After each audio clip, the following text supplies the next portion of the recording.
and welcome to this week's episode of Black Girl Brunch. My name is Iman. And I'm Sabria. And we're delighted to be here with you on this fabulous Sunday. I just have to tell you, Sabria, I love your shirt. Thank you so much. I love it, y'all. My friend gifted it to me. For those who are not watching on the YouTube, it's the City Girl shirt. Yes, I hold this shirt near and dear to me. These are my girls, no matter what. No matter what. And I hope that the end of the City Girls has not come. I really do hope that this is. Oh, they definitely want to do a reunion if you know how old heads, when people become old heads, what they do. We gotta wait that long. Like, I hope that by 2025 they get it together. I don't think that's gonna happen because JT is releasing City Cinderella. I know she's releasing City Cinderella, but then I'm like, all right, maybe 2025 y'all get back in the studio, and 2026 y'all come back. Yeah, it's not gonna happen. I'm sorry, it's not. It's okay. I'm gonna keep I love your shirt. Actually, I had that too. No, I feel like Rumi when she was like,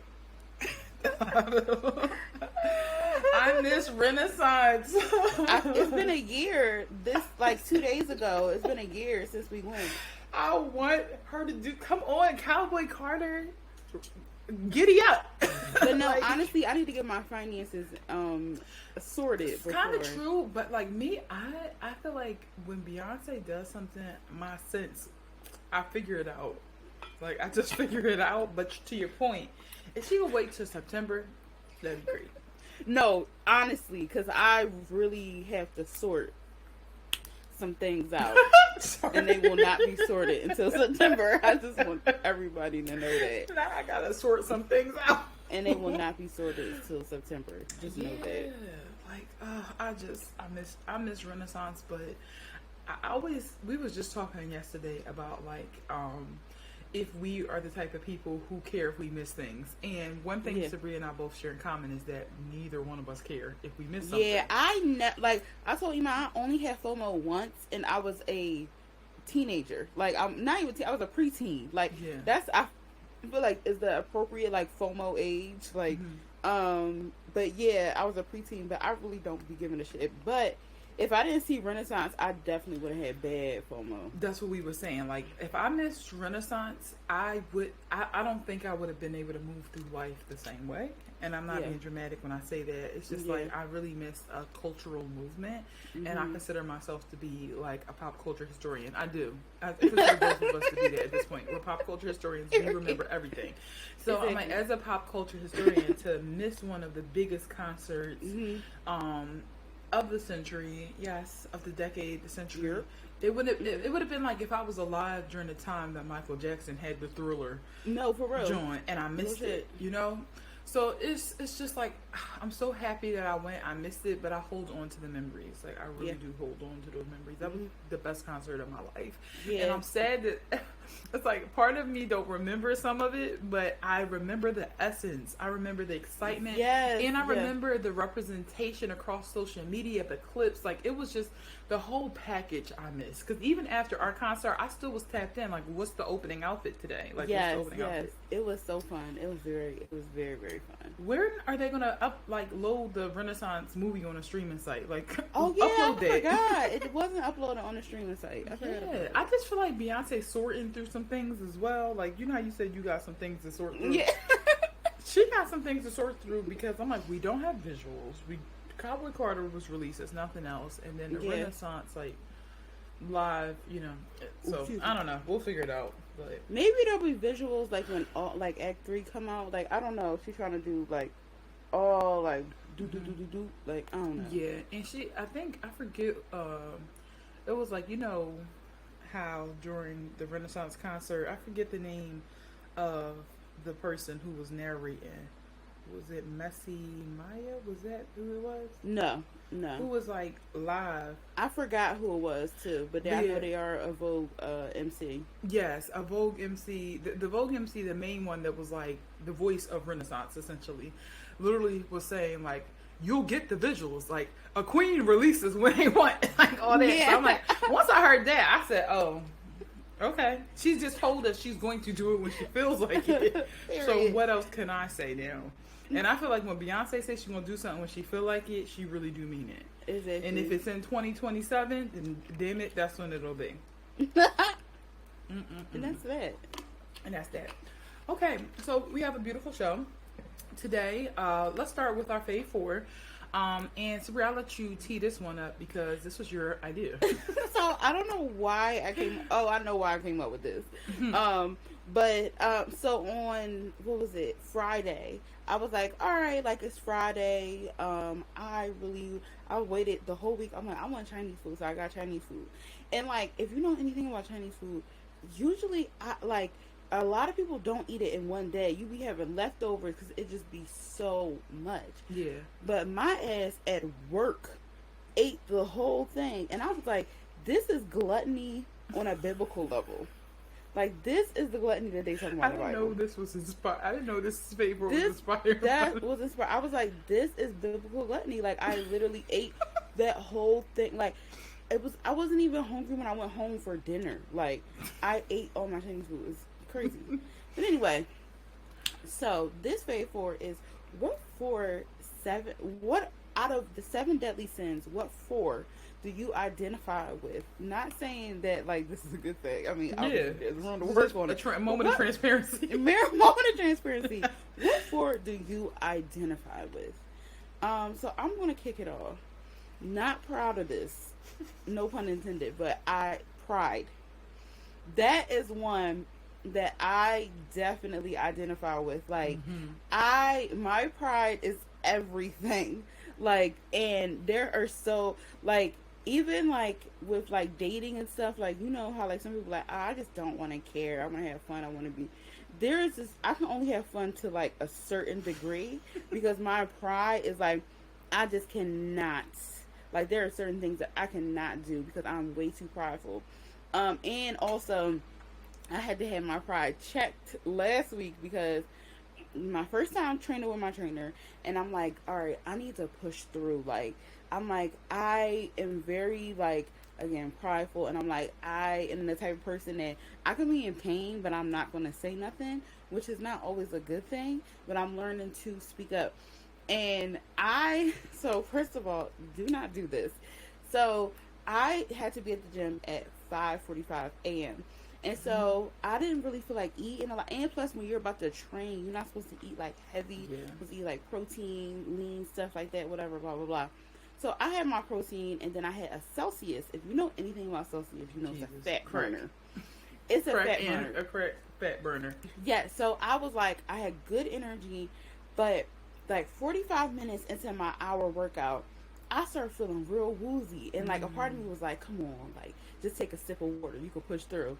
That shit felt like somebody was like, Malcolm, like knocking me out. Like I said, but the way I said it to my trainer, like I did not want to give up my pride. I was like, I'm getting a little woozy. And I just like, you seeing 3 of her? You getting a little woozy. Yeah, I was like this. I was like, yeah, I'm getting a little woozy. I think I need to sit down for a bit. And she was like, okay. So I sat down. I drank some water. I started feeling a little better. But then she was like, can you do like one more of these? I'm like, fuck. I'm like, yeah, I'm gonna do it. I just like kept on doing. I'm like, all right. But I was proud of myself because with my pride, like me a few years ago, I would have passed out in that gym trying to be like, nah, fuck this, I'm gonna do it. But yeah, that pride shit, sometimes you get knocked on your ass. Like, you gonna get knocked on your ass once in a while. Again, not proud of this, but the second one, wrath. I do not get angry anymore. I cannot afford to get angry because when I get mad, it is like not normal. Like I don't even sound like myself. Like my whole face changed. Like I cannot get angry. So like I decided like I'm not going to internalize certain things, or like if somebody say something that like would genuinely like make me mad, I will just be like, oh, has nothing to do with me. They're deflecting, like something's going on in their worlds, and they're it's true. Because that be the truth. That really be the truth. And like because of that, I have found myself like not getting angry like I would. But yeah, I have like when I was younger, I remember one time I was in high school and I was arguing with my ex boyfriend, and I had like this computer piece in my hand, and like I'm squeezing it in my hand, and it like cut my hand. One of my friends was like, "Sabrina, you're bleeding," and like I did not feel it because I was so angry. I was like, that is not normal.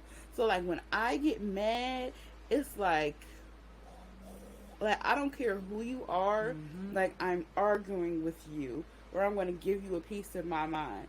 Like there was one time, I was given. This is when we had tokens. Rest in peace. Tokens for the train and the bus in Philly, and you could trade in tokens and get money. And there was this lady who was homeless, and she was asking for money, or like I think she was asking for money or token something. But either way, I had tokens on me, and I was like, I just gave her a bunch of tokens so she can trade in for money.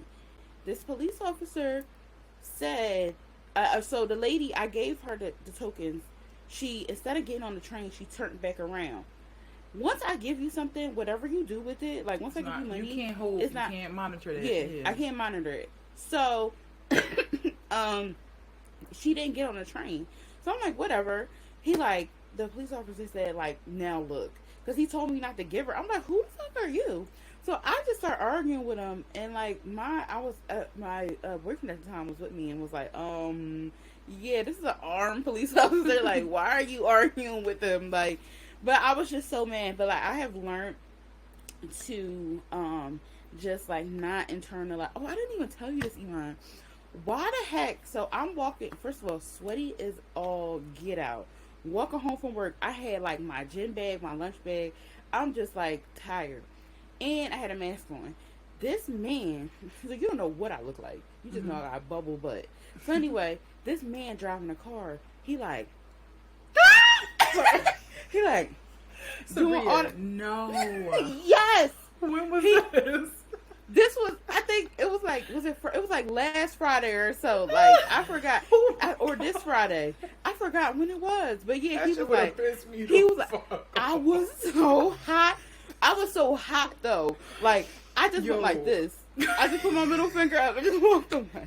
Moments like that, I be wishing fucking flames could come out of my fingers. Right? And like, I could just fly to people and like just beat the shit out of them. Cause he beat the horn. Pervert. Yeah, because he beat the horn at first. And I'm like, all right, I am walking a little slow. Like, I thought he was trying to get. Then I turned around. He like the way that he did it, it wasn't a regular, like, he did it like this. So he like it was customized I'm happy to me. You gave a little bit of the, like, you at least gave a middle finger, because it's like sometimes people want to, they're deviants and they want to make you uncomfortable. Yeah, so exactly. It's like the fact that you are like, fuck you, it's like, haha, you're not going to get a rise, you're not going to get turned on for me, not today. Yeah. No, I'm doing the opposite of whatever you need. I'm like, you freaky bastard. Like, how old was he? He looked like he probably was like in his 50s. That's the crazy part. I'm like, you. Somebody uncle, Uncle Clifford, robbing around being a freak. Freaky ass nigga need to stay inside. Run for your life. Run for your life. Cause what? I was like, what the hell? Anyway, all right, the next one. Weird timing, but the next one's gonna be lust. Mm-hmm. So I didn't expect us to go there next. Please continue. So, okay, so it's not lust in like a sexual way. It's the way where, so I have grown out of it, and I'm so proud of myself. Looks are a lot, like a pretty face can take me down down a road. What's that mean? It's like something has led me, like a pretty face has led me places where I wouldn't even go with a gun. Like, that's what. Like, when somebody is just a looker, I'm like, wow. Like, that's all I see. Like, I'm like, okay, I don't care what you're saying, but I'm so proud of myself. I am definitely getting over it. I am delivered. Yes. Yeah, and I remember, I was so shocked when I learned that about you, because, like, I think through you, I learned that I'm not attracted to conventionally attractive people. Because I'm like, I don't feel it. I don't feel anything from how someone looks, but I know you would be like, but he fine. But he fine. I really if somebody got that look that you want, you're like, let me just see this through for a little bit longer. Not for too long. You never take it too far. No. You never go down the road of no return. Like, having kids and stuff by people. No. I'm so sorry to the sisters who fallen for that. I wake up, like, it's a moment I wake. So, I had an epiphany, like, 2 days ago. So, it's this tattoo artist I've been following. Not the one you think I'm talking about. It's a tattoo artist, like, he is, like, local to the Philly suburbs. Okay. And to me, he is so fine. And, like, he, like, just like he got a sex appeal to him. And he has locks and he has tattoos, but I did not like the fact that he smoked cigarettes. I'm like, whatever. I'm gonna still follow him, whatever. This nigga posted a song that he makes music. That shit was so cringy, y'all. Like, it was so bad. I got the ick. I'm like, oh my God, to freedom. I am free. And which is a blessing. Which is a blessing when you so, can get that ick real bad from somebody. To me, he was so. Why do I have this book in my hand? Say, why you always gripping something? You always gripping something in your hands real hard. My bad, y'all. He was so fine that I'm like, damn. I'm like sliding his DMs, like whatever. But once he posted that song and then hearing the lyrics of the song, oh my God, I was mortified because I think he older than me too, and I just was like, ew. Like, it was so bad, y'all. It was so bad. So, yeah, lust has gotten, like, oh, my gosh, when people, like, I think I told the story last week. I did. With that guy who we will always find each other. Like, I stuck around for so long because he was so fun to me. Yeah. But, yeah, I have learned that looks aren't everything, and also I have learned to assess. There is a certain look where somebody, you can tell there's nothing in there.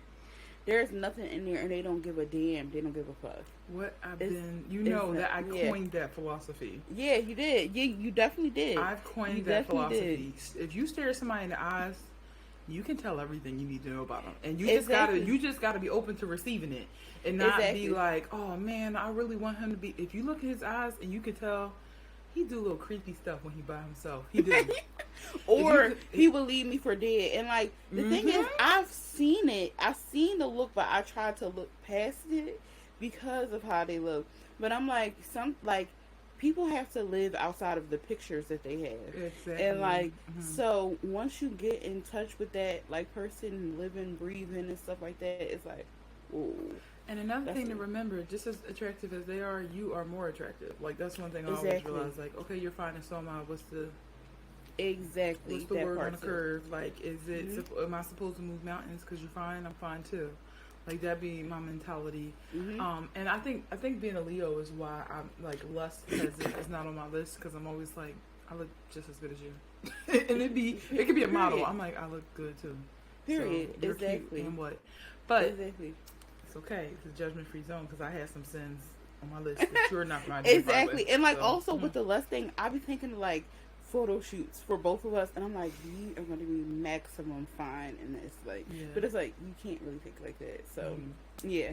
So the last one would be greed. I am working on it.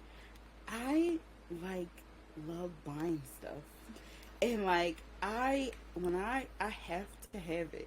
Like, when I have my stars set on something, I'm like, I have to have this. Like, I have to have this. Like, this version of it. Like, I need this.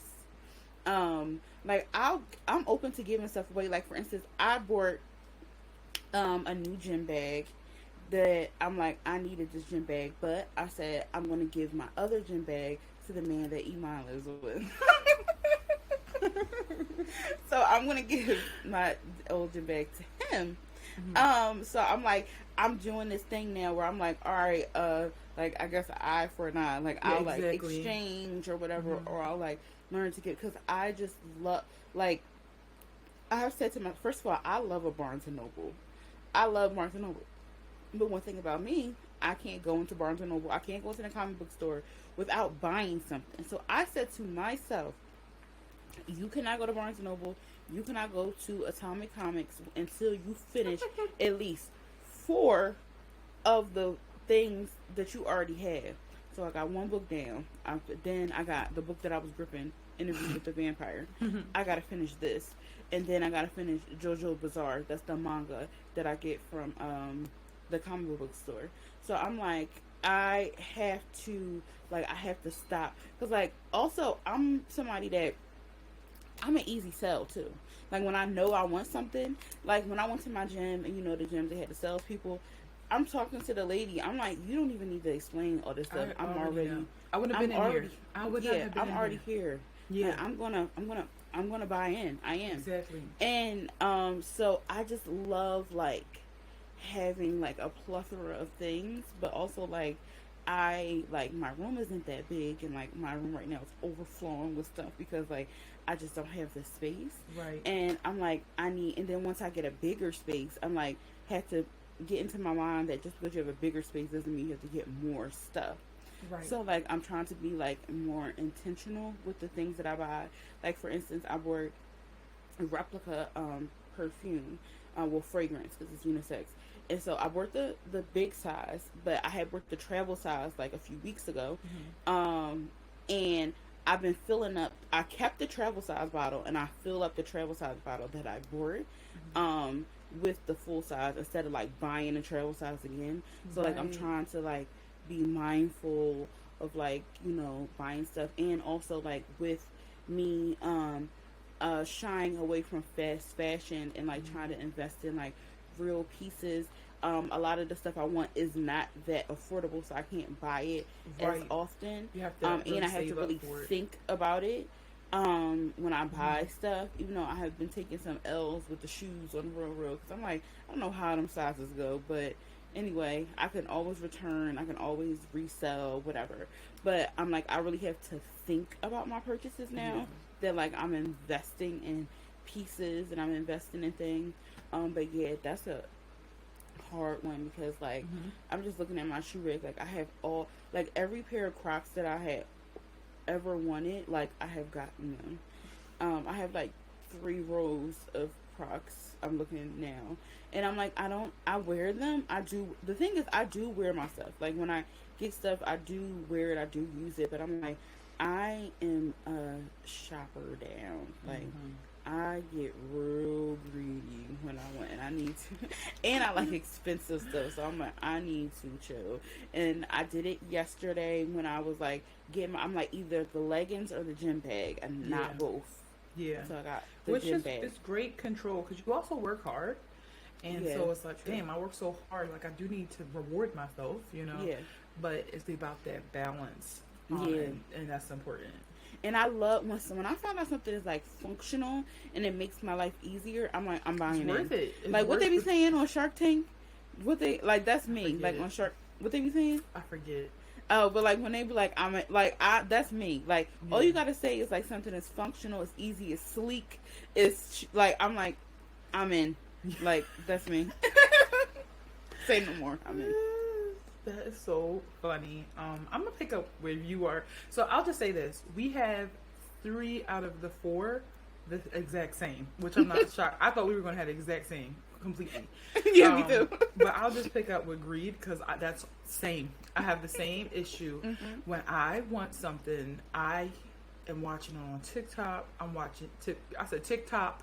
I'm watching it on TikTok. I'm watching it on YouTube. Like, I'm literally scrolling on Reddit to see what other people think about it. Like, I'm just obsessed with it. Like, I think a great example would be that Dyson hairdryer. Like, I wanted that for a long time. You did. And when I got it, and like Sabria, I use it down. I swear by it. It cuts down my time, and I'm just like, this is so great. Like, for me, it's beauty products. Like, that's what it is. Like, yes, that is Iman. If you tell me that I don't ever want the regular shampoo. I want the best shampoo, because I now realize the key to the best styles are your tools and your supplies. It's not like, I'm like, because I used to think to myself, what do these stylists be doing? Is it the way they flick their wrist? Like, how do my hair look so much better with them? And then when I do it myself at home, it's like super, like my blowout not blowing out, like my shit not moving, there's no body. And so I started going on YouTube, like, what are they doing? And I'm like, oh, they're getting the hair squeaky clean. So they're using a really, really, really good clarifying shampoo, and then they're going in with a hydrating shampoo. Then they're going in with a really good conditioner, which I've learned it doesn't always have to be expensive to be good with hair stuff, because I literally have a $11 deep conditioner, and it's literally done more for my hair than any other conditioner has done. But I'm like, okay, I need good scissors so that I can cut things the right way. I need good combs. I need a good heat protectant. And I'm like, it's just, my hair has been so great. I need good flat irons. Like, the tools are what make the hair. And same thing with your makeup. I'm like, if you really want your makeup to look like skin, the prep, you need the best skincare routine. Again, it don't have to be $1,000. Kiehl's is like a great mid-level thing, but like I use Kiehl's, and then it's like, okay, you also have to have great products. But the balance I've been finding is, like, I'm not gonna buy 17 moisturizers. That's just it. If I no, same. Now that like when people, like, even with, I have like been into fragrance this year a lot. Like, and when I got into fragrance, I thought that I had to like, seeing people on social media with fragrance, 30? They have so many. And I'm like, wear all that. You can't wear all that. You can't use all that moisturizer. I have 3 moisturizers, and one is my everyday. One has SPF in there. One is a nighttime moisturizer that I just decided to try from Kiehl's, and I'm like, okay, cool, trying to see how I feel about it. Part of me is like not even really that impressed. And then I got something from like my Ipsy box. It's like a something Saturday, like a probiotic moisturizer that I plan on using because I'm like, just to travel with. But essentially, I have 3 moisturizers, and one of my things is like, do not, if you know what works for you skincare wise, don't keep trying different stuff. Don't keep trying different vitamin C's. Don't keep trying different face washes. Like, I am not interested in trying anything new as far as my skincare routine, because I know this works, and I've gotten that out my system when I was young.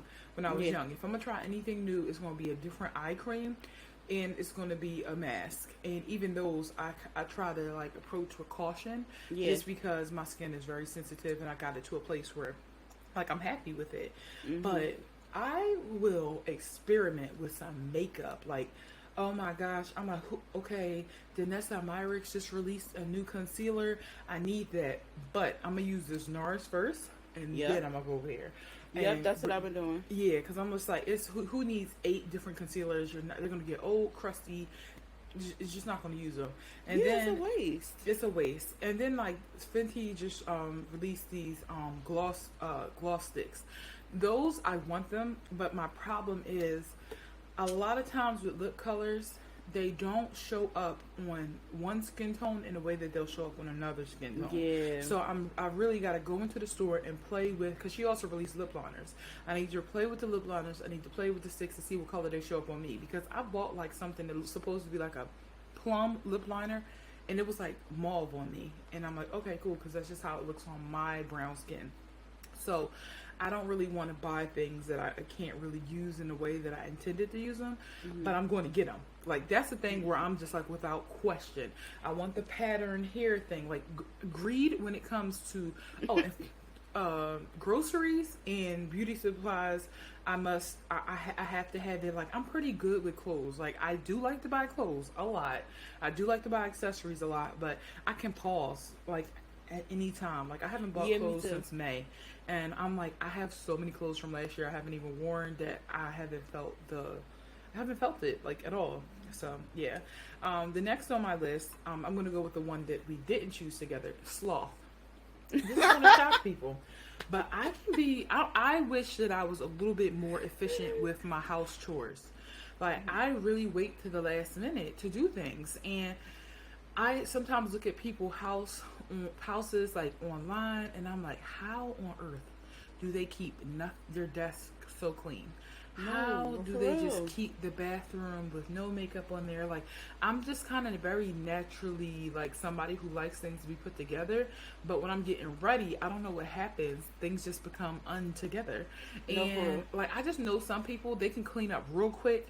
And it's like great, but for me, I'm so slow. Sometimes with certain work that I don't want to do, I put it on a back burner, and it's like, luckily for me, like when it's time to get it done, I always get it done quick. But I just Mm. want to work on that. Like, I just could be so much more efficient, but I just be tired and like not feeling Yeah, like doing it. I don't feel like doing it. because Some it's a days constant thing. Like you have it's to constant. keep on doing it. Because like I literally a few weeks ago I had just cleaned the clothes off of my floor, and now it's clothes there. Like, It's just sometimes cleaning just feels like a temporary joy. Like, thank you for, doing this, Iman. You get this 1 week and then you got to do laundry again, and then you right back to where you started with feeling this immense pressure to do it. So I was saying that I think I want to start investing in like cleaning services. But my thing is, I have huge distrust about allowing people in my home. Like, oh, I, of course. yeah, like huge distrust. I think it's just being from Philly, one, you can't trust a lot of people. And then two, like it doesn't help that the person I live with is also paranoid. It's like we're two very paranoid people who always think that it's somebody out to get us. So it's like, if somebody clean our place, we gonna be like, do you think they put a camera? Like, so I don't know. We'll figure it out. Next is pride. For me, I am definitely very prideful. I am a Leo baby. Like I am just always leading with I'm the best. So I think my pride can really come in when somebody's questioning something that I'm doing. I really don't like that. Like I just don't like feedback sometimes. I don't like when people give me their thoughts on things that I'm doing. And I've started to realize that like I used to always tell people feedback's a gift, feedback's a gift. And I'm like, no, it's not. Only very few times do I find feedback to be helpful, but I have learned, and it's crazy because like when I'm receiving feedback, I know my nostrils are flaring, but I'm just trying my best. I'm just like, I'm trying to take it like a champ and just say thank you. I really appreciate that. Show some like good sportsmanship, even if I don't find it useful, because I try to assume that people have the best intentions, even though my gut tells me sometimes people don't. But yeah, pride is really really difficult for me. I think being in a relationship has like definitely loosened up my strings when it comes to pride, because like I don't have any. Well, here's the thing: I don't have any pride in my relationships. Period. That comes with friends. It's for friends, relationships, family. Like I don't have pride at all. Like I will tell you the sappiest thing. You hurt my feelings when you said this, and I didn't really like that. Can you do this for me? I will ask the craziest things because I feel like, well, if I trust you and I love you, you're supposed to be different from everybody else in the world, and I just don't have the energy to fake it with you. Yeah. But when it comes to work professionally, my pride is bad because I have a chip on my shoulder. Like I really do feel like I'm not supposed to be in some of these spaces, and you would think that after some time of being in the workforce I would be more secure, but it's like the more you move up, the more you look at the numbers, the more you see less people who look like you, the more you realize that like, oh my gosh, like this, I am so out of place.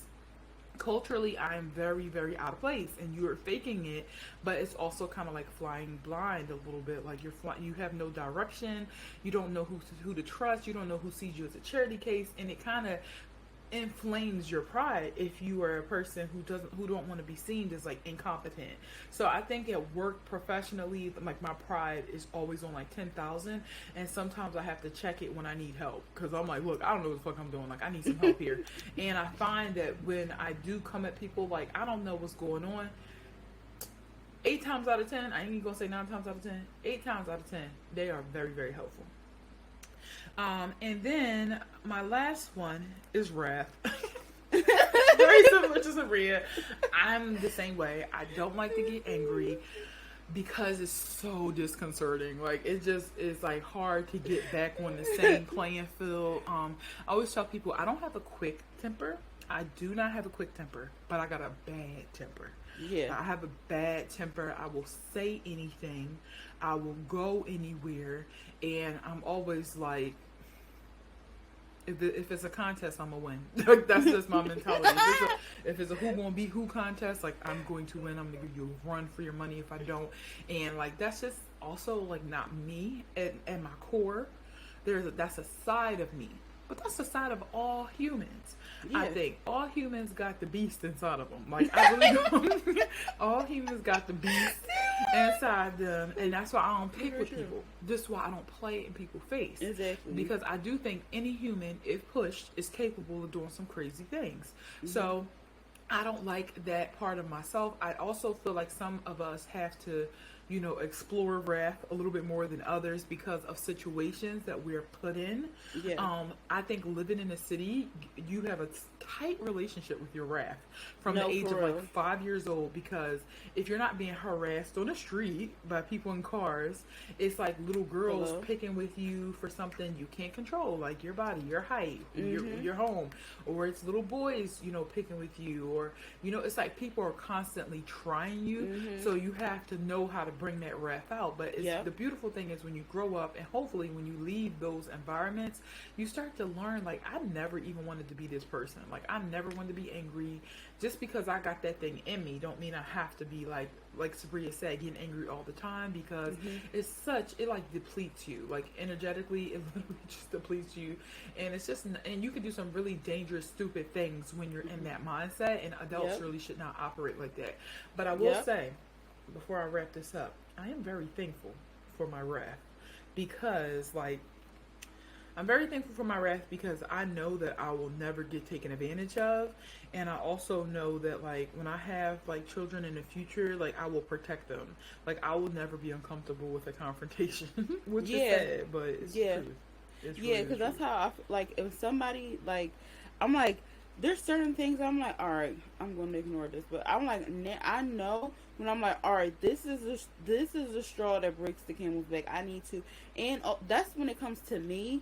But when it comes to, like, protecting other people, I had no, I'm ready to jump up and be like, excuse me, like, I have no problem. But when it comes to me, I, like, think about it a little bit more, and I'm like, all right, I don't need to, like, or I try to think about how I can say this, like, especially in a professional setting, because like, if you go around being like, you ain't gonna play with me, like, you're in not the office, nothing's gonna happen for you. Yeah, you could even have a point.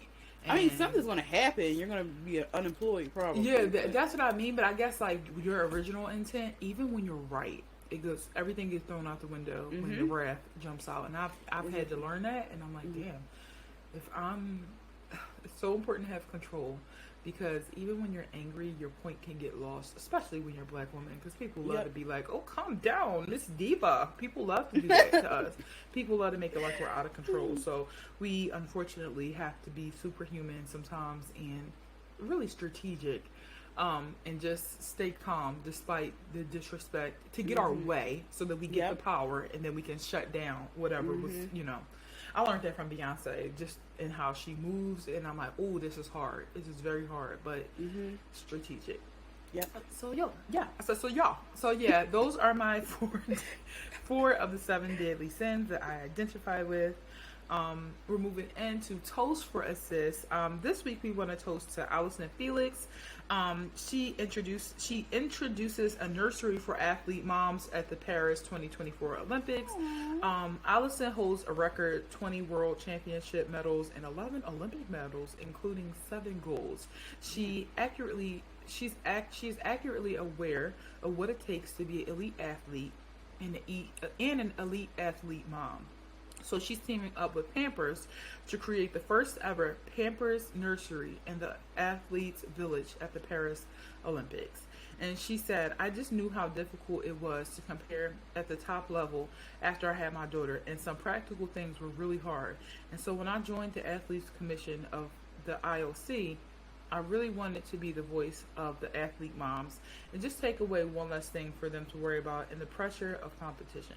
So shout out to Allison, like that. She's literally doing God's work there. Child care. I can't imagine. You never think about stuff like that. Like, who watches these Olympians' children. Yeah. And it's like, usually, yeah, you don't think of stuff like that. And it's usually like, oh, if it's the men, you assume that they're like partners, you know, take it on. Yeah. But a lot of times when it's the women, it's not the case. Yeah. So shout out to her for putting that initiative in place with Pampers. Amazing. Yeah, shout out to her. All right, so let's get into tea time for this week. Before we get into tea time, can I just ask you a question? Do you follow Charles and Miss Netta on TikTok? I don't, but I know them. Okay, cool. I just would like to quickly put them in a sunken place. And I love Charles and Miss Netta, but for lying about the BET Awards. Like, they lied that they got invited to the BET Awards, and then they didn't. And me and Savvy were talking about it on Friday, and it was top of mind. And I'm like, I need the world to know how I feel about that. Like, they was just lying their ass off. And yeah, they said that it was the highest rated because they were supposed to. I had no clue that they was supposed to whatever be there. I'm such a supporter of Miss Netta because of how people come for her, how people misgender her, how people think it's just okay to, like, you know, say whatever they want because she doesn't look in the way that they think she should look and all that other stuff. But I'm like, yo, this is crazy. The level of delusion, although I'm slightly obsessed with it, it's just nuts. It's so, yeah, it's sad to put them in a second place. And we never talked about them, so I needed to know if you were aware. Yeah, also the weird thing about me on TikTok, I don't follow people. I don't follow them either. I don't follow people. Like, I see that, because I feel like people come up in my For You page so much that I feel like there's only certain people I follow. But I don't really follow a lot of people on TikTok. Yeah, agreed. Same. And I can't follow Netta and Charles because my mental health just could not allow for that. It's just something like, all right, I like to indulge in a little drama from time to time, but it's just too much. It's way too much. Well, speaking of TikTok, that's our focus for today. So we just wanted to talk about TikTok and how it has created a bit of a hyper focus on looks. And listen, I'm not saying that there was ever a point in my life where society, young people, magazines, media in general were not pushing us to be concerned about looks. But I feel like with TikTok, we've entered a new phase, a new chapter, and it's different. It's more like nitpicky, in my opinion. Yeah. And it's something that I'm just like, I have my eye out on as I think through TikTok. Also love TikTok, and we also want to just talk about some of the great things that TikTok can help you with as it relates to your appearance, your looks, your confidence. I love how there are some like stylists on TikTok that show like, okay, like there's this one woman, I forget her name, but I'm praying that she gets her own show. She'll show a person that's like a teacher, and she's size 14 and she's doing all right for herself, but she wants a better style. So she will literally upgrade and show that in any body type, no matter what your body is. I will find this TikToker, but no matter what your body is, you can accessorize and layer and really, really get your look. It's like she never misses, and I find inspiration in it. Yeah, because sometimes it's like, oh, how do I elevate my look? And it doesn't always mean, oh, I need to lose weight, get fit. No, obviously that's important for your overall health, and we all have different goals there. But for me, sometimes it's just about style. Like, it's about having style. And although I think that, like, I have pretty decent style, accessorizing is something I've never really been the best at. So I love her tips on how to add scarves and earrings and all these different things. I love that if you wanted to get an honest review on how certain things fit, you can find real size 12, 14, 16 girls on TikTok. Yeah, because I've done that. I've looked them up. Because I did that for Aloe. Me too. I was looking to see like how it looks on like somebody that had like a body size similar to mine. And that's why I decided to buy it. I pulled the trigger simply because of TikTok and Aloe. Because I'm like, if you look, most of the time their largest size is like a large. and Yeah. the large say it's like 14, 16 or something like that. And I'm like, I don't know if I really trust it. But then I saw a very curvy girl wearing it, and I was like, oh, I think I could pull this off. But I don't. And I did that. I saw Faith Montoya. I love her. A plus size TikToker. And she was doing like a small series where she was getting high fashion stuff, plus size, and she tried on a Versace dress, and I was like, oh my gosh. So then I bought one on Sense, and I was like, oh my gosh, like I can fit. Even though the one that I wore, I'm like, whoa, my butt really big. But yeah, I was like seeing her try that on. I'm like, oh, so like that is stuff like that is helpful. Also, there are like creators who are wheelchair users, and they show like how dresses fit like in a wheelchair, or like why like certain things that we might not think about, how those are accessible. Like why they wear certain things because it's accessible, or like yeah, like I said, like how they're sitting in the wheelchair and like it's like the dress like rises up, or like if it stays like at the knees. But yeah, things like that. It's so great. Also, like I saw a girl yesterday. She had on leggings, and like one pair was like one half of her leg was like it was like shorts, and the other pair was like the other leg was like long. And somebody in the comments was like, "Oh, this is great for people with prosthetics." And I'm like, oh, like that's so cool. So things like that are like so helpful.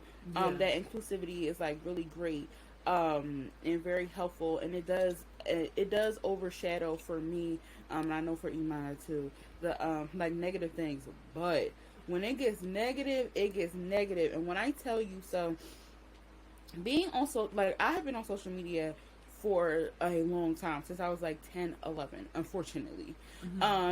And I remember on MySpace when I accidentally stumbled into like ED culture and like body checking and things like that. Like I accidentally stumbled into it because I was 10 and 11, and it was like grown women doing this stuff on the internet. And so it was like kind of like a underground thing. It was like a secret society thing. Like it's like if you know, you know. And it was like that on Tumblr too. It was like if you know, you know. But I feel like now with TikTok, it's like a wide thing. It's like even if you don't have an eating disorder, or you're in recovery, or like you know anything, I feel like it's accessible to you. Like people who are not even looking for that kind of stuff, it's just like accessible to you. Because I was looking at something actually on, because people post TikToks to reels and vice versa. It was this lady, she lost 70 pounds, and the title of the reel was like being skinny matters or something like that. It was like to get skinny. It was like so like aggressively like ED culture that I was like, what the hell? Like, this is so shocking to me still, because like I said, I come from, not to sound like an old head, but like the era where it was like a secret, or like people didn't like post like about it like outright. And like to see that it's like outright now is just like very like shocking and like jolting. I'm just like, whoa, what the hell is this? Right. And I do think that like even the fitness community takes up a huge like part of like TikTok as well. Yeah. But sometimes even that feels like, is it the focus on health, or is it the focus on like being thin or being small? Because there are certain creators who are fit and who are on the thicker side who don't seem to get like the most views and things like that. So it makes me wonder, like, this has been coming around for a while. Like, we're going back to skinny after the BBLs, and everybody want to be thick, and that was in, like, that was the thing from, I'll say, like 2015 to about right before the pandemic, 2020. And it was like body inclusivity whatever size you are, you could be fit in different weights. And like, I felt like that was the permanent direction we were going in. But then you started to see like around 2021, 2022, like a lot of people getting their BBLs like removed or reduced. I don't know how it works. But people were getting slimmer. And that was then the focus on like, how can we kind of go back to that '05, '06 era? Like, people want to be slim.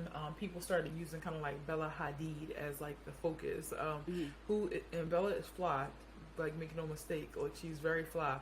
But it was just like, okay, I'm losing weight, I'm Bella Hadid. Like those types of jokes started to come around, and even Tabria Majors was saying like, there has been a dismantling pretty much of the plus industry. Like designers are not being as inclusive, and I think they were waiting. They never wanted to do it in the first place. There was societal pressure. Now there's no societal pressure, and it's right back to like, let's like start making clothes a little bit smaller again. Let's start being exclusive. We never really wanted the fatties to be part of the party.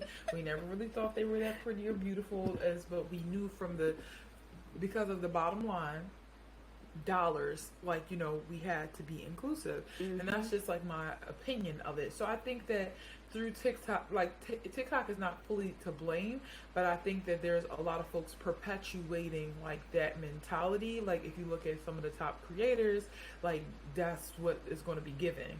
And then like there are sub communities on TikTok. So like on Black Twitter, that may not be as important, because like, not to say that weight is not a problem for us, because it is. It just kind of is more silenced. But it's just not. I think you can be a thick creator in the Black community, but it's so niche, and it's not like, I don't know. It's not like, I think there are niche communities, and then there's the general popularity bucket. And I think when you look at the general popularity bucket, you're going to spot a trend. Yeah, exactly. And also like with this like looks maxing stuff, and like what was the other thing, like facial harmony.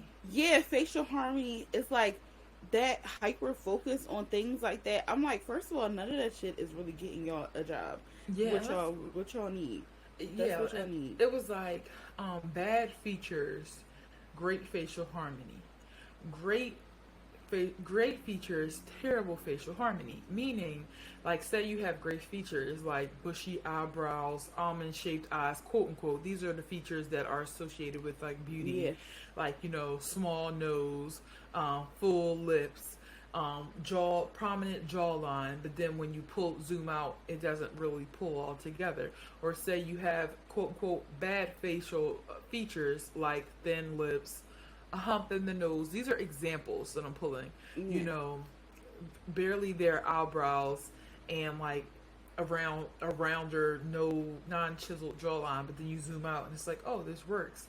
And I'm like, why are we thinking of different ways to just pick our faces apart? Yeah, like, exactly. Why are we thinking of that? We all have great features, and we all have some features that, we're probably like, oh, wish I had this instead. But hey, like for me, I'm like, yep, I have great eyebrows, but I do wish that like some things, like I wish that I wasn't so hairy sometimes. I do. Yeah. But oh well, it's a trade-off. Nobody's perfect. So exactly. Like, and also when I feel like when you go in real life, you realize that none of this shit matters. Like, but will it matter when they're the people that are in charge of decisions? That's what I wonder. Because like right now, it doesn't matter because they're just online. But I'm like, if these things continue to be in the forefront of your thinking, like, will you start to hire people because of like, oh, their facial harmony? Like, is it going to be like embedded in your mind? But you know what? Okay, that's not what I meant to say. What I meant to say was when you go in real life, like, there is a certain type, not every generation, I would say, because we're the only ones that have experienced social media as kids. So it's like with millennials, we're the top of like social media. We're the ones who started on social media as kids, and then like now Gen Z, Gen Alpha. Okay, for example, I'm gonna use millennials because that's what I am. With us, there is a certain person who does not translate in real life. Like, certain things that these people do and these things that they make up only resonates online. Yeah. Like, only, like, for instance, So I will say, clap your hands if you know. So on MySpace when we were kids, there was this she was like the queen of eating disorders. Her name was Ophelia Vanity, and she started like Vanity. It was called VIP. Vanity is Perfection. That was like a group on MySpace, and like you had to apply to get in the group, and like it was like super exclusive. Like your photos had to be super edited. You had to be skinny, like whatever. And mind you, Ophelia Vanity is like in her 40s, or like in her 40s now. So she was like a grown ass woman when we were kids, and she had this group, Vanity is Perfection, and again. Who knows of Ophelia Vanity right now? Like, who knows her? Her legacy did not pop off. I saw her on social media like maybe a few years ago, and she looked like sad and like still skinny, which was like her goal. But like a lot of these people don't. I know for our generation, like in the things like, for instance, oh my God, there was another one on Tumblr. I forgot her name. Her name was Fawn something. I would say clap your hands if you know. But she was like she never outwardly was like, I'm an eating disorder blogger, but it was a, if you know, you know. Right. Those people. I was just looking up Ophelia Vanity, by the way. And so those people like didn't like translate really like they had their moment with social media. Everybody was obsessed with it. Everybody, because on Tumblr, and I was a part of it too, because that was like the height of like me having my accidental eating disorder. Everybody wanted a visible collarbone, and the thigh gap. Yep, yes, the thigh gap was the Yes, that was the thing. I could never get that thigh gap, but I definitely had that collarbone. I could not get it, and it felt like a prize. Yep. It felt like I used to take pictures with like it's sticking out, like it was crazy. So like, those people and like those things, and I remember one time, again, this is like the height of like my accidental eating disorder, and I was in college, and I was talking to like one of my friends in college who was thin, and like I was saying something like I was being super fatophobic, either to myself or somebody, I don't remember. And she looked at me like, what the fuck is wrong with you? Like, why? What? Who thinks like that? I think that's like what she said to me. And I was just like, oh, but I was so chronically online that you really that thought like that was the norm. Yeah. I thought it was the norm. Like I thought it was okay. And saying it in real life, it's like, what the fuck? Right. So like, I'm saying that to say like all this is going on, like the looks max and body check and facial harmony.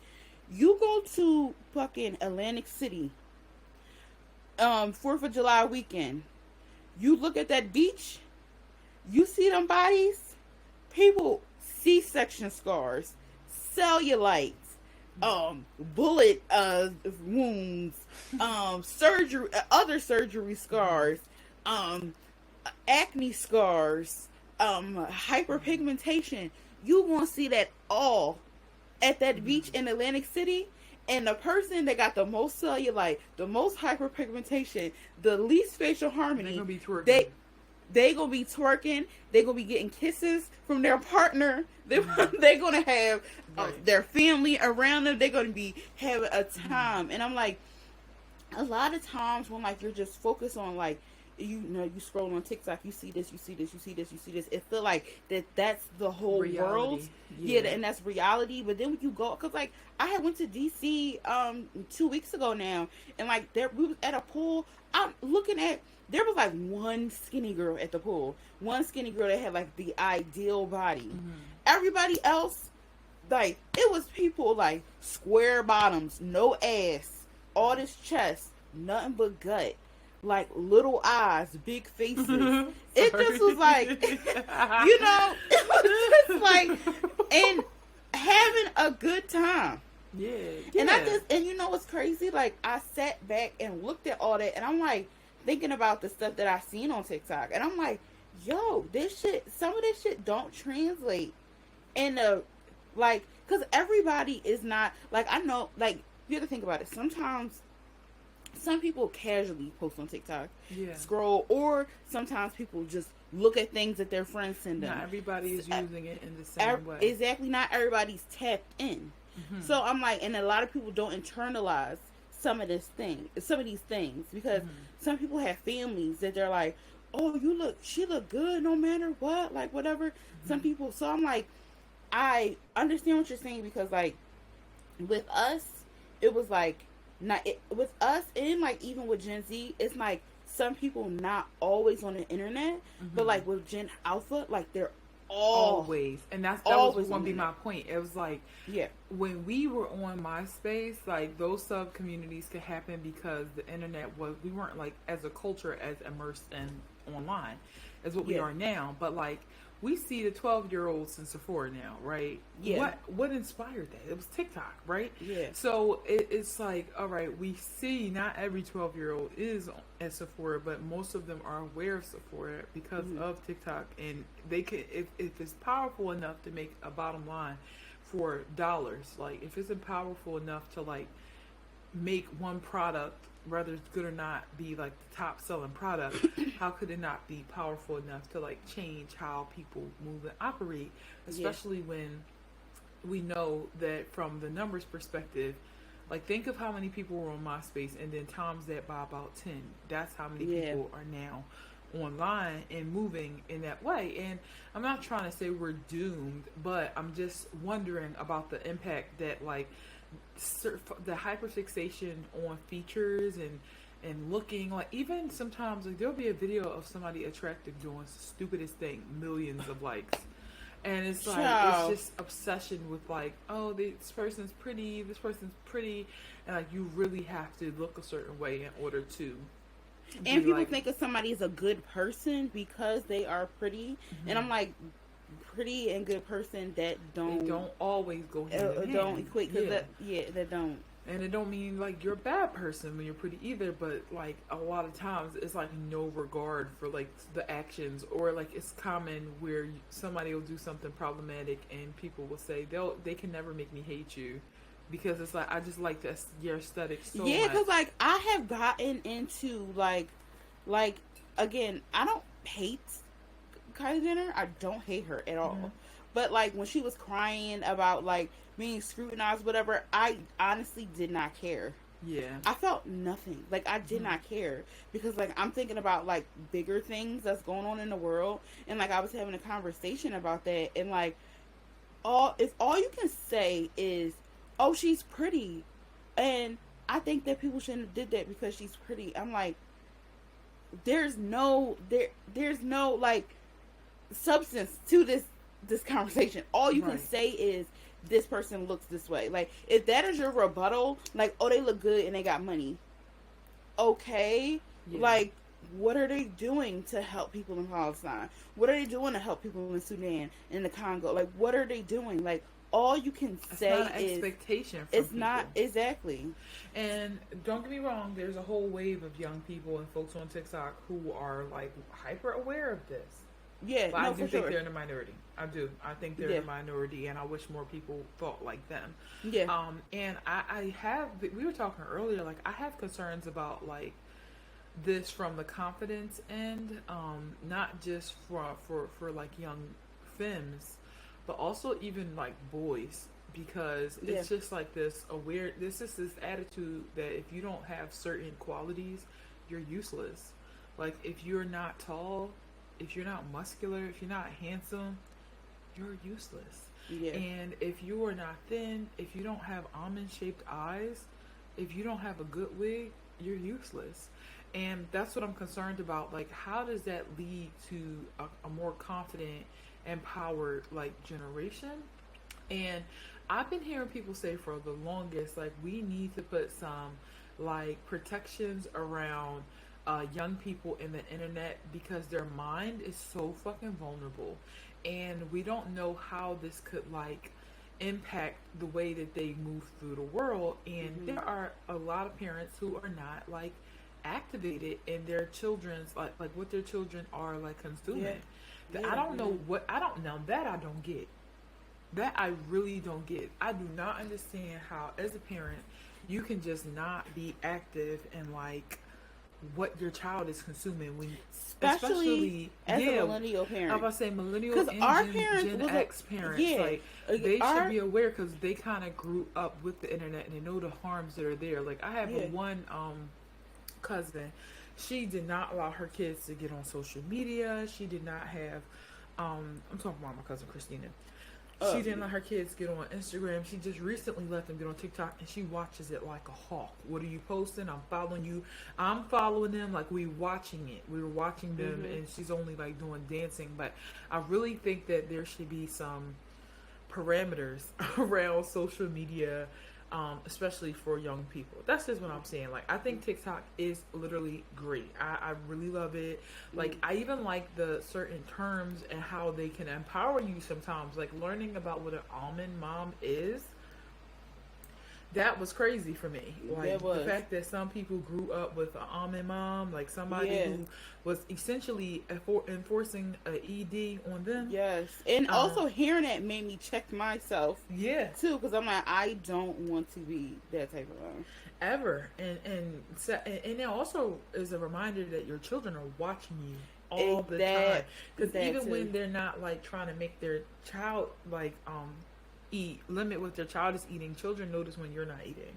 Children notice when you only go out and you only have a salad. Like, you're essentially telling them that that's the only thing that's safe to eat. So it's like, oh, it made me want to get a better relationship with food. Yep, same hearing that term. Because I'm like, I am that, like, sometimes, like, you can look into my pantry and like I'll have something and it's like 100 calories, or like it's like the light like version or something like that, or like I like say having like finding out what almond mom was, and also that girl, I forgot, that young girl I sent you before who like does intuitive eating with her daughter. Yes. That really made me check myself with saying stuff like, oh, this is good food, this is bad, this is this, instead of being like, oh, I just don't really like this, or like categorizing things as good and bad, and also freeing myself of like cheat days. So that kind of stuff is very helpful and made me look at a new perspective, like, oh yeah, I'm wilding. Yeah, and just to go back to that intuitive eating, that was life-changing. So there's this woman on TikTok, and she practices intuitive eating with her kids, and I've been seeing like a lot of parents do this on social media where they allow their children to eat as much as they want, and sometimes that looks like they eat all the strawberries on their plate, and sometimes they look like they just want a bite of it and that's it. And growing up, you know, with more of a scarcity mindset as it related to food, it still heavily impacts me. I still feel like a sense of like responsibility to eat the things that I buy. Otherwise, I'm a terrible person. And what you've come to learn is that waste is inevitable with food. Yes, you should try to minimize it, but like it's inevitable. Like, be intentional, do your best. But if something happens, like you can't cry over spilt milk. Like, you have to move on. And especially if you don't like something that's not agreeing with your stomach, don't force yourself to then eat that, because like, how are you, like, great, you saved the environment, but you fucked yourself. Like, how is that great? Like, you know. So I really love seeing her do that with her child, because I think I still have a bit of a chip on my shoulder when it comes to like waste. And like, I'm literally even like talking through that with the person I live with, because you know, he was raised in an environment where food was in abundance, and like, it was no pressure to eat what was on your plate. Like, kind of like, who cares? And that sometimes, it will grind my gears when I'm just like, put a container, put it up, make sure we eat it, as long as it ain't bad. Like, because I'm literally repeating my grandma's pattern, who grew up in the 30s in the South. So you can imagine that food was not in abundance for her. Yes. And then she grew up in North Philly, feeding like 50, 11 grandchildren, you know, with very limited funds. And again, food was not in abundance. And then with my mom, we had a lot of food, but it shouldn't be wasted. It was not to be wasted. She worked hard to put it on the table. And so it's like, so TikTok has made me aware of that. And what was the other one, Sabrina? Food noise. Yes, food noise. Yes, I mentioned that to my nutritionist, actually. And she was like, wow. Like, what? Like that, yeah, that is definitely a thing. Yeah, so it's like when food just takes up a lot of space in like your life, it's loud, like food noise. And me and Sabria, we realized that food noise is like being vegan makes it more difficult for us to like shut up the little voice in our head. Yeah. Because we have to always think about food. So it's like, how do I think about my next meal and plan my meals out without my life kind of revolving around food, because I'm also more prone to, disorder eating. So how do I like kind of find some balance there?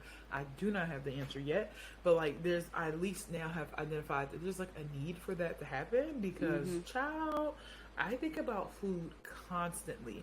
And it's also interesting, like I might just be a foodie, I might just be a foodie, and there's a fun spin on it, but for now it just feels like a burden. Gwyneth Paltrow was mentioning how she's the same way. She thinks about her next meal constantly. Like all she thinks about is like food, what she gonna cook, what restaurants she gonna try. And she was it was on a podcast with her and Halle Berry. Halle Berry was saying she's just not that way. She's like, I literally can just eat eggs for breakfast and don't care what I have. And I'm like, oh, the freedom that comes with that. I know, that is so freeing. The cares, when you just don't care about what you eat. Because I have to pack my lunch and pack my breakfast for work just so I don't have to think about it. Yeah. And I'm just like, so TikTok will put you on to some things like classifying styles, but like off the office siren, y'all can keep that. Like, talking through certain things, or like, I don't know, now this is just nitpicky, but it can really annoy me. It's like when I see a girl wearing like Lululemon and a bust down, I just cannot stand that, because that is like, so annoying. What do you feel when you see that girl? Like, she looks good, but now you think y'all gonna be friends? Like, I used to talk to one of my younger family members about how they wanted their friends to look. They would always talk about how, like, I want my friends to, like, look this way and be this way. Like, but how do you want them to treat you? And I was just like, I don't have any similarities look-wise with any of my friends. Like, we do not look the same. And I don't care how you look in order to be my friend. Yeah, who cares? There are times where you see somebody and you can tell from their vibe that you'll be good friends. No, you can tell by their vibe that you're interested in them.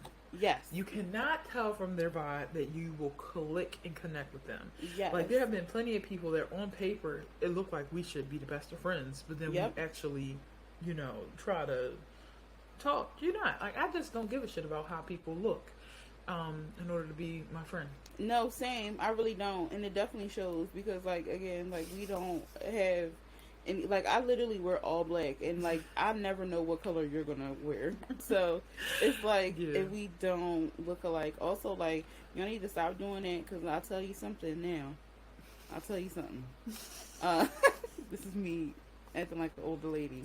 I wear a lot of expensive like athleisure stuff. I have no money, so you're gonna be really disappointed. You'll be really disappointed if you come around here thinking I'm the baller friend. And so, that's so crazy that like you gotta have a bust down in order to be your friend. Like, so they know you're not gonna be friends with nobody because they got. And that's exactly why you're always fighting for your life and friendships, because all you care about is she wearing bust down. And she got a wig, but I just like, I guess that means y'all value the same things, right? Exactly, and that's arrogant why it don't work out. And all that shit. I'm just like, come the fuck on, wake up. That's how I feel. Wake up. Wake up. Like, you're not... No, but seriously, though, wake the fuck up. You're not Jada Waiter. You're not her. And do she even have any close friends? Beats me. Literally beats me. It's just, I don't know. So it's just so many subcultures on TikTok. It's just crazy, because this is a whole different culture. There's some influence there, but like, I never will blame anything. I never blame TikTok. The only people I blame are the parents. That's true. I really and also, like, I just thought about it, like, low key, it's kind of our generation's fault too, because we compile all the stuff that we learned from. Well, not us necessarily, but like some of us like compile all the stuff that we saw as kids, and then was like, let's just shit it all out. Well, I always argue that I don't think it's our generation, just because most of our generation are like 50% of them are not having kids, right? Oh, and yeah, the kids part. 50%. But making the content though. Are we making that content? I feel like millennial content is literally made fun of for being so different. I'm saying the content, like the stuff that they saw on Tumblr, or like this, mainly the stuff that they saw on like Tumblr and like Twitter when they were kids.